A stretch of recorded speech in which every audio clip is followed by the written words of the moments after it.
Good morning guys. आज हम लोग पढ़ने वाले हैं 28 जुलाई के करंट अफेयर। उससे पहले हम लोग कल के क्वेश्चन का रिवीजन करेंगे। तो देखते हैं हमारा कल का पहला क्वेश्चन क्या था। पहला क्वेश्चन है हमारा, किस भारतीय वैक्सीन निर्माता कंपनी द्वारा ऑक्सफोर्ड यूनिवर्सिटी एस्ट्राजेनेका द्वारा विकसित कोविड-19 वैक्सीन कैंडिडेट का परीक्षण शुरू किया जाएगा। तो इसको किसके द्वारा शुरू किया गया है? पुणे में स्थित है सीरम इंस्टीट्यूट ऑफ इंडिया, इसी ने घोषणा किया है परीक्षण करने का। और अनुमति मिलने के बाद लगभग 5,000 भारतीय स्वयंसेवकों पर अगस्त के अंत तक परीक्षण किया जाएगा। और अगर ये सफल हुआ तो अगले साल जून तक वैक्सीन को लॉन्च कर दिया जाएगा।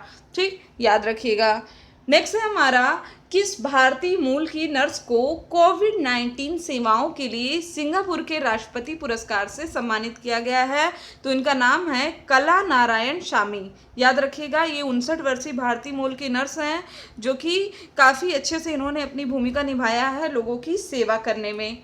अगला क्वेश्चन है हमारा कि महिला अफसरों को किस क्षेत्र में अस्थायी कमीशन के लिए केंद्र सरकार द्वारा 23 जुलाई 2020 को नोटिफिकेशन जारी किया गया है? तो सेना में अब महिलाओं को अस्थायी कमीशन देने की बात हुई है, क्योंकि बहुत से पद ऐसे थे जिसमें वो मैक्सिमम 10 से 14 साल तक रह सकती थी, लेकिन अब क्या किया गया है, उनको अस्थायी कर दिया गया है। ठीक, अगला है हमारा 160वां आयकर दिवस कब मनाया गया है? तो 24 जुलाई को मनाया गया है 160वां आयकर दिवस।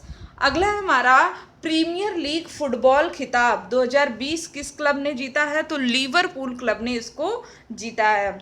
नेक्स्ट है हमारा कि चीन ने अपना पहला मंगल मिशन 23 जुलाई 2020 को लॉन्च किया। इस मिशन का नाम क्या है? तो तिहानवेन-1 इसका नाम है। ठीक है, याद रखिएगा इसको। इसके अलावा मैं आपको बता दूं कि पहला अरब देश है जो कि मंगल मिशन को लॉन्च करने की योजना बना रहा है, संयुक्त अरब अमीरात। इसके अलावा जो इसरो ने मंगलयान अपना लॉन्च किया था अभी हाल ही में जुलाई में ही, उसने यहाँ पे मंगल ग्रह के जो सबसे बड़े ग्रह है हमारा फोबोस, ठीक है, तो उसकी तस्वीर उसने भेजा है। ठीक, नेक्स्ट है हमारा, किस राज्य सरकार ने मास्क ना पहनने वालों पर अधिकतम 1 लाख रुपए का जुर्माना और 2 साल की जेल का नियम लगाया है? तो झारखंड ने किया है। ठीक है, अच्छा, मास्क की बात आ गई है तो बिहार में प्रसिद्ध है एक क्या, मधुबनी कला प्रसिद्ध है, तो अभी मास्क उस पर आया है। ठीक है, तो वहाँ पे रेमंत नाम से एक व्यक्ति हैं जो इसके मतलब काफ़ी अच्छा इस कला को करते हैं, इन्होंने मास्क पे बनाया, इस वजह से वो मास्क मैन के नाम से फेमस हो गए हैं। नेक्स्ट है हमारा, किस राज्य में वहाँ का पहला प्लाज्मा बैंक स्थापित किया गया है? तो राजस्थान में, जबकि ओवरऑल इंडिया का पहला प्लाज्मा बैंक कहाँ पर स्थापित किया गया है? दिल्ली में स्थापित किया गया है। ठीक, याद रखिएगा। एंड अगला है हमारा कि भारत किस देश के सहयोग से कोविड-19 के लिए 30 सेकंड की रैपिड टेस्टिंग किट विकसित करने जा रहा है? तो इजराइल के सहयोग से भारत ये करने जा रहा है। चलिए अब हम लोग बात करेंगे आज के पहले क्वेश्चन पे। ठीक है, तो देखते हैं हमारा पहला क्वेश्चन क्या है।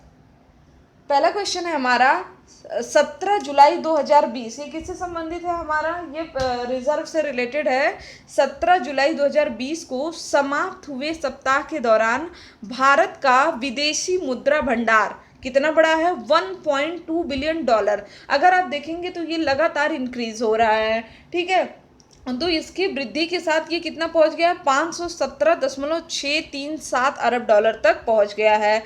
ठीक, तो याद रखिएगा सीधे क्या है, 517 याद रखिएगा। ठीक, अरब डॉलर तक भारत का विदेशी मुद्रा भंडार है। और अगर अब हम लोग ओवरऑल काउंटिंग करें, रैंकिंग दें कि जिसका विदेशी मुद्रा भंडार कितना है, उस बेस पे रैंकिंग देंगे तो इसमें भारत 5वें स्थान पे है, जबकि सूची में पहले स्थान पे कौन है? पहले स्थान पे चाइना है। तो राइट आंसर क्या हो जाएगा? ए और बी दोनों सही है। ठीक, याद रखिएगा। डिटेल इसका देख लेते हैं। सारी चीज़ें आपको पता चल गई है। इसमें बस याद रखिएगा कि जो विदेशी मुद्रा भंडार होता है इसको फॉरेक्स रिजर्व या फिर आरक्षित निधियों का भंडार भी कहा जाता है। अगला क्वेश्चन भी हमारा रैंक से है। संयुक्त राष्ट्र का खाद्य एवं कृषि संगठन ने एक नवीनतम वैश्विक वन संसाधन मूल्यांकन जारी किया है।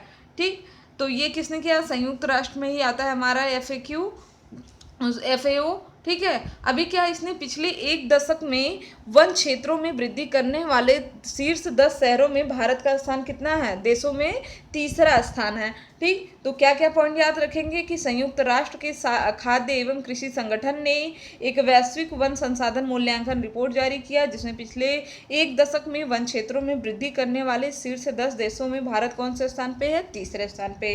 राइट आंसर क्या होगा? ए और बी दोनों सही है। ठीक है। अच्छा, इसको इंग्लिश में क्या कहते हैं? कहीं आपको एफआरए भी अगर मिल जाएगा तो ग्लोबल फॉरेस्ट रिसोर्सेज असेसमेंट। ठीक, तो यहाँ पे पिछले एक दशक की बात की जा रही, मतलब 1990 के बाद से प्रत्येक 5 वर्ष में यह व्यापक आकलन करता है जो सभी सदस्य देशों के लिए वनों का स्तर, उनकी स्थिति एवं प्रबंधन की जानकारी देता है। अच्छा, यहाँ पे देख लेते हैं कि कौन कौन से हैं। तो जिसमें नंबर 1 पे चीन है, फिर ऑस्ट्रेलिया है, तीसरा मैंने बताया भारत है, फिर अपना चिली, वियतनाम, टर्की, संयुक्त राज्य अमेरिका, फ्रांस, इटली एवं रोमानिया इसमें शामिल है। ठीक, इसमें बताया गया है कि जो एशियाई महाद्वीप है इसमें 2010 से 20 में वन क्षेत्र में सबसे अधिक शुद्ध वृद्धि दर्ज की गई है। इसके अलावा अगर हम लोग वानिकी क्षेत्र में, क्यों इतना महत्वपूर्ण हो जाता है? क्योंकि वानिकी क्षेत्र में कार्यरत लोग कितने हैं? 12.5 मिलियन लोग। ठीक, जबकि इसमें से अगर हम लोग बात करें तो 6.23 या फिर कह ले तो लगभग 50% लोग सिर्फ भारत में कार्यरत हैं। अगला हमारा, हाल ही में किस स्पेस एजेंसी ने ब्रह्मांड का अध्ययन करने के लिए अंटार्कटिका से एस्ट्रोस मिशन लॉन्च करने की घोषणा किया है? तो इनमें से ही आपको समझ में आ गया है कि इसकी घोषणा किसने किया है? इसकी घोषणा किया है नासा ने। ठीक है, राइट आंसर क्या होगा? ऑप्शन नंबर 1 हो जाएगा हमारा राइट आंसर। चलिए देखते हैं यहाँ पे एंथ्रोस का फुल फॉर्म क्या है? Astrophysics stratospheric telescope for high spectral resolution observation as submillimetre wavelengths. ठीक है, तो इस मिशन का उद्देश्य क्या है? घनत्व, गति और गैस की गति का 3D मानचित्र बनाना।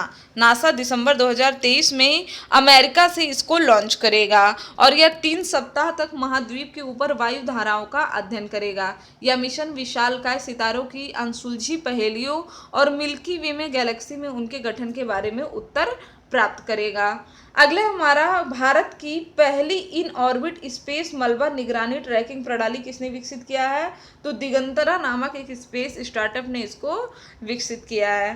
ठीक है, देखते हैं इसमें। तो ये क्या है? इन ऑर्बिट स्पेस मलबा निगरानी और ट्रैकिंग प्रणाली है। यह किस सिस्टम पे आधारित है? तो light detection and ranging system पर ये काम करता है।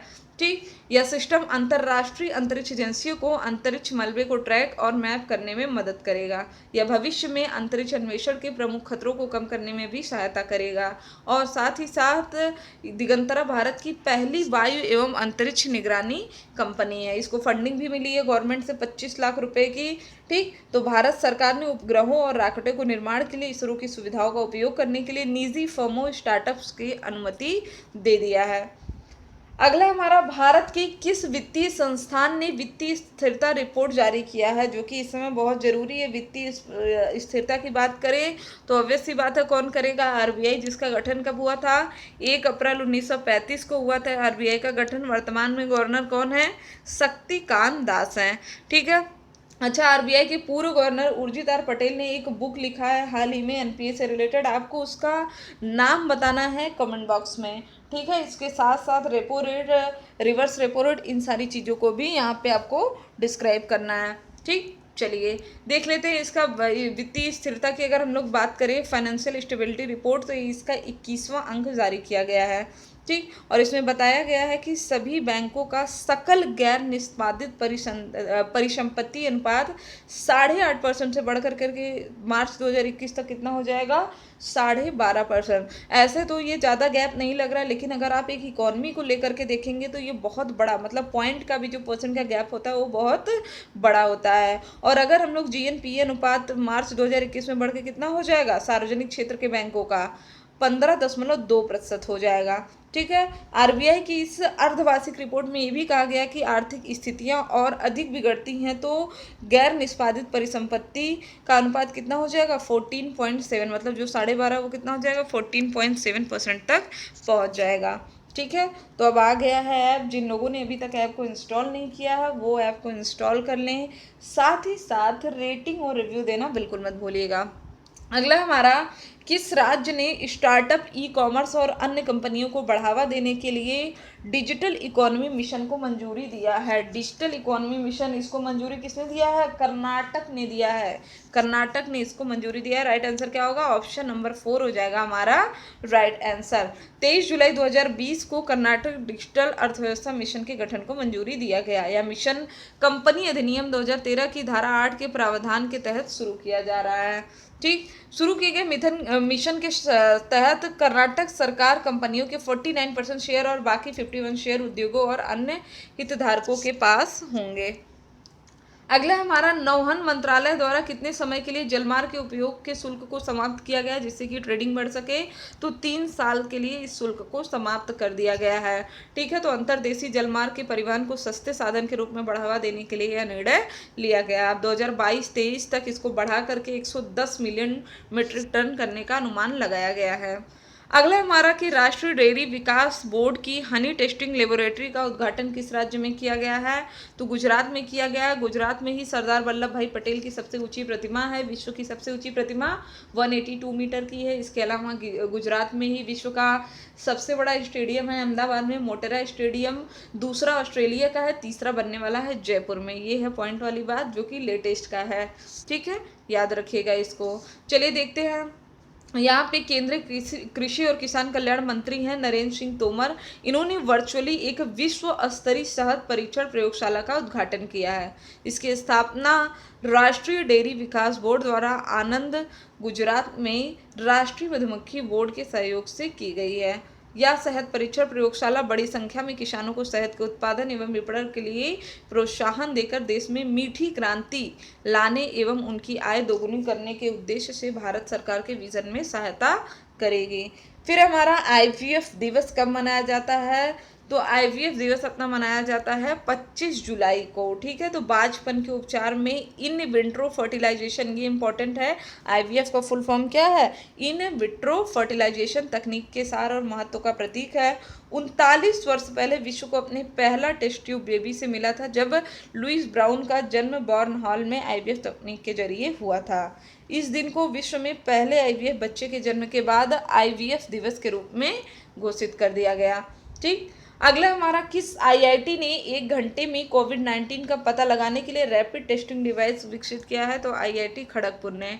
ठीक, याद रखिएगा इसको। यह 1 घंटे में परिणाम दे सकता है और नमूने का विश्लेषण करने के लिए डिवाइस एक डिस्पोजेबल पेपर पट्टी का उपयोग करती है और परिणाम एक मोबाइल एप्लीकेशन में उपलब्ध कराया जाता है। परीक्षण की लागत कितनी है? 400 रुपये से भी कम होगा।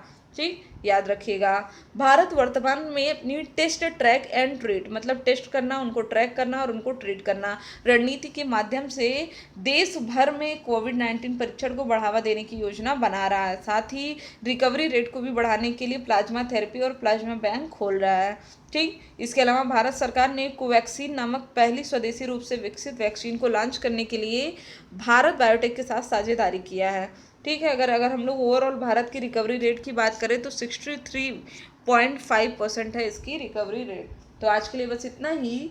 वीडियो अच्छा लगे तो चैनल को सब्सक्राइब करें, शेयर करें और लाइक करना ना भूलें। डेली अपडेट्स पाने के लिए बेल आइकन पर जरूर क्लिक करें। Thank you friends, thank you so much.